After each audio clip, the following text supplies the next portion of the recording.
Here's a fact that will absolutely blow your mind. During the Korean War, Soviet MiG-15 fighter jets achieved a kill ratio, though devastating, that American pilots literally called one stretch of sky MiG Alley, a place where some of the most advanced Western aircraft became sitting ducks. At one point, these Soviet machines were shooting down American planes at a rate that sent shockwaves through the Pentagon.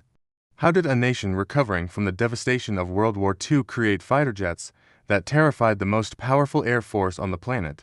Stick around, because what I'm about to reveal will completely change how you think about military aviation history. What's going on, everybody?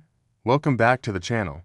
Today, we read diving deep into one of the most fascinating and honestly underrated chapters of aviation history, the Soviet fighter jet revolution. Now, I know what some of you might be thinking. Soviet technology.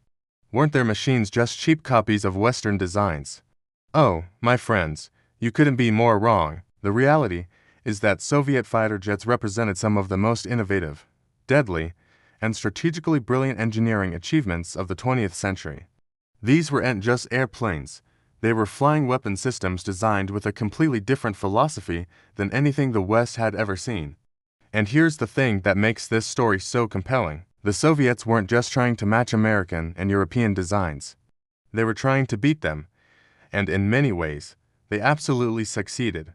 From the legendary MiG-15 that dominated Korean skies to the terrifying MiG-25 Foxbat that could outrun literally anything NATO could throw at it, Soviet engineers created machines that gave Western military planners genuine nightmares. So join me as I dive into the fascinating world of Soviet fighter jets and challenge myself to uncover what made them so incredibly powerful.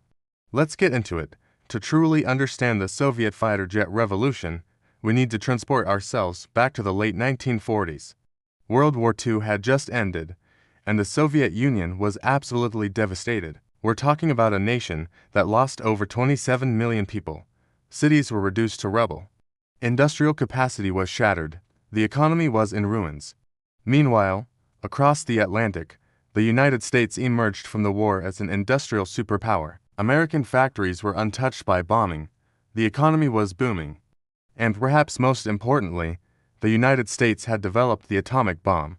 Now imagine you're a Soviet military planner sitting in Moscow. You're looking at this massive imbalance of power, and you're asking yourself one critical question. How do we defend ourselves against an enemy that has overwhelming technological and industrial superiority?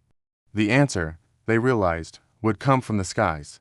You see, the Cold War was fundamentally a war of deterrence. Neither side wanted direct conflict, but both sides needed the capability to strike devastating blows if necessary. And in this new era of warfare, fighter jets became absolutely essential. Think about it. Fighter jets could intercept enemy bombers carrying nuclear weapons. They could provide air superiority in any potential conflict. They could project power across vast distances. And perhaps most importantly, they could be produced in large numbers and deployed quickly. But here's the massive challenge Soviet engineers faced. They were starting from behind, way behind. The Germans had pioneered jet engine technology during the war, and while the Soviets captured some German scientists and equipment, the Americans and British had done the same. In fact, early Soviet jet engines were actually based on British Rolls-Royce designs that were somewhat naively sold to the Soviet Union.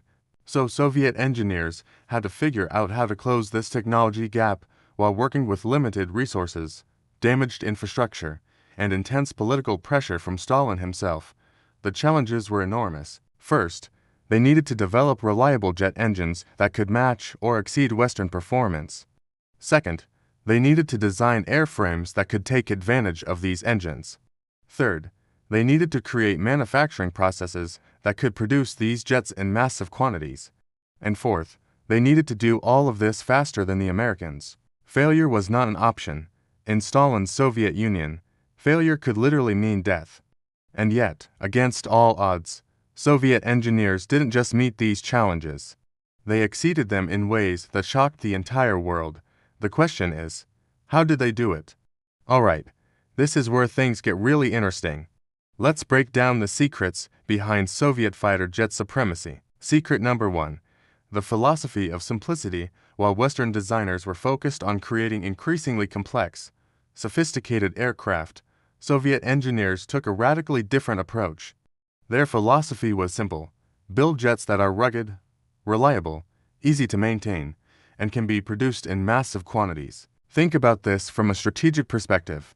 What good is the most advanced fighter jet in the world if it requires specialized maintenance, rare parts, and highly trained technicians?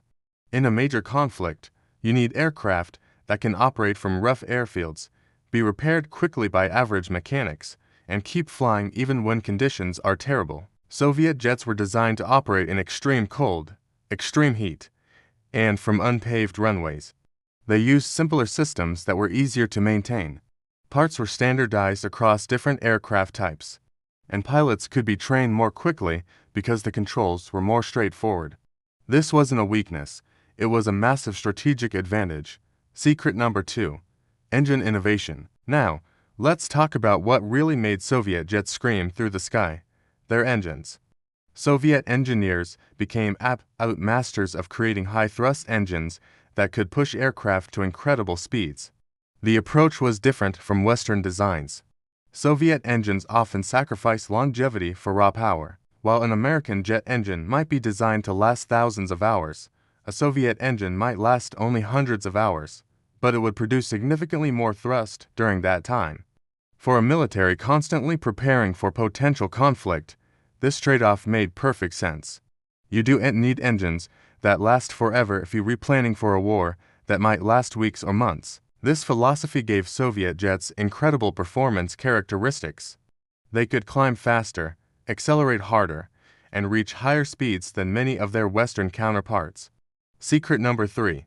Aerodynamic brilliance. Soviet aerodynamicists were genuinely world-class, and they made discoveries that influenced aircraft design globally. The swept-wing design that became standard on jet fighters. Soviet researchers at the Central Aero Hydrodynamic Institute were pioneers in this field.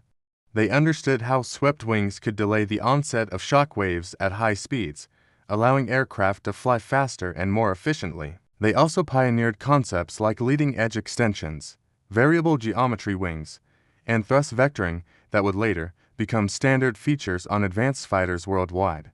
The MiG-21, for example, featured a delta wing design that was absolutely revolutionary for its time. This design allowed the aircraft to achieve speeds over Mach 2 while remaining relatively affordable and easy to produce. Over 11,000 MiG-21s were built, making it the most produced supersonic jet fighter in history. Secret number 4. Weapons integration. Soviet engineers understood that a fighter jet is only as good as its weapon systems. They pioneered the development of helmet-mounted sighting systems that allowed pilots to aim missiles simply by looking at their targets. This technology gave Soviet pilots a massive advantage in close-range dogfights. While Western pilots had to maneuver their entire aircraft to aim their weapons, Soviet pilots could engage enemies simply by turning their heads. The R-73 missile, combined with helmet-mounted sights, created a weapon system that was feared by Western military planners for decades. In simulated combat exercises after the Cold War, this combination proved devastatingly effective against NATO aircraft. Secret number 5. Design Bureau competition. Here's something fascinating about the Soviet system that many people don't realize. Despite being a communist country with central planning, the Soviets actually encouraged intense competition between design bureaus. The Mikoyan-Gurevich Bureau, known as MiG, competed fiercely against the Sukhoi Bureau, known as Su. This competition drove innovation at an incredible pace. Each bureau wanted to prove their designs were superior. Each bureau pushed the boundaries of what was possible, and the result was a continuous stream of increasingly capable fighter aircraft. The rivalry between MiG and Sukhoi produced some of the most iconic aircraft in history, including the MiG-29 Fulcrum and the Su-27 Flanker, jets that remain formidable combat aircraft even today. Secret number 6. Tactical doctrine integration. Soviet fighter jets weren't designed in isolation. They were designed as part of an integrated air defense system. This means that Soviet engineers worked closely with military strategists to ensure their aircraft could fulfill specific tactical roles. Ground-controlled interception was a key Soviet doctrine, where pilots would be directed to their targets by sophisticated radar networks on the ground. This allowed Soviet jets to be optimized for specific missions rather than trying to be everything to everyone. Interceptors could focus purely on speed and climb rate. Air superiority fighters could focus on maneuverability. Ground attack aircraft could focus on payload and survivability. The result was a fleet of specialized, highly effective aircraft that worked together as a system. Now, let us talk about the moment when Soviet fighter jets announced themselves to the world in the most dramatic way possible. November 1950, the Korean War is raging. American forces, confident in their air superiority, are conducting bombing raids across North Korea using their most advanced aircraft, the B-29 Super Fortress, the same bomber that had dropped atomic weapons on Japan just 5 years earlier. And then, seemingly out of nowhere, a new threat appeared in the skies. The MiG-15. American pilots couldn't believe what they were seeing. This swept-wing Soviet jet was faster than anything they had. It could climb higher, it could dive faster, and it was armed with cannons that could tear a B-29 apart with just a few hits. The impact was immediate and devastating. On a single day in April 1951, MiG-15s shot down 3 B-29 bombers and damaged several others. This event became known as Black Thursday among American bomber crews. The stretch of sky over North Korea where MiG-15s operated became known as MiG Alley, and it became the most dangerous airspace on the planet for American pilots. The United States was forced to rush its own swept-wing fighter, the F-86 Sabre, into combat to counter the MiG threat. What followed was the first jet-versus-jet air combat in history, and it would shape military aviation for generations. Now, here's what makes this story even more incredible. Many of those MiG-15s were actually being flown by Soviet pilots, a fact that was kept secret for decades. The Soviet Union had deployed experienced fighter pilots to Korea, disguised as Chinese or North Korean aviators, to test their new jets against American aircraft in real combat. These Soviet pilots brought back invaluable combat experience that informed the next generation of fighter jet design. The MiG-15's performance in Korea sent shockwaves through Western military establishments. It proved that the Soviet Union could produce fighter jets that matched or exceeded Western capabilities. It proved that the technology gap was closing faster than anyone had anticipated.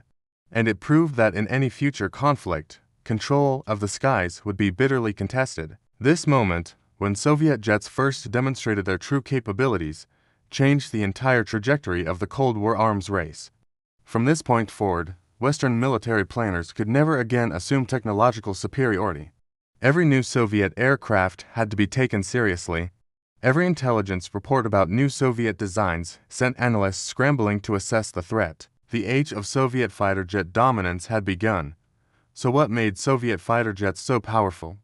Let's recap the secrets we've uncovered today. First, they embraced a philosophy of simplicity and ruggedness that made their aircraft easier to produce, maintain, and operate under harsh conditions. Second, they developed engines that prioritized raw power over longevity, giving their jets incredible performance characteristics. Third, they made genuine breakthroughs in aerodynamics that influenced aircraft design worldwide. Fourth, they pioneered weapons integration technologies like helmet-mounted sighting systems that gave their pilots tactical advantages in combat. Fifth, they fostered competition between design bureaus that drove continuous innovation. And sixth, they designed their aircraft as part of integrated tactical systems rather than as standalone platforms. The Soviet fighter jet revolution wasn't just about building good airplanes. It was about rethinking what a fighter jet could be and building an entire system optimized for their strategic needs. And here's the final thought I want to leave you with. The legacy of Soviet fighter jet design lives on today. Modern Russian jets like the Su-35 and Su-57 trace their lineage directly back to those early MiGs and Sukhoi. And the design philosophy that made Soviet jets so effective continues to influence military aviation around the world. The Soviets may have lost the Cold War, but in the skies, they proved they were worthy adversaries. Alright everybody, that's going to wrap up today's deep dive into Soviet fighter jets. Now I want to hear from you in the comments below. What is your favorite Soviet fighter jet and why? Drop your answer down there and let's get a conversation going. And if you enjoyed this video, You're definitely going to love my other video on military aviation innovations that changed warfare forever. I'll put a link right here on the screen. Don't forget to smash that like button, subscribe if you haven't already, and hit that notification bell so you never miss a video. Thanks for watching, and I'll see you in the next one.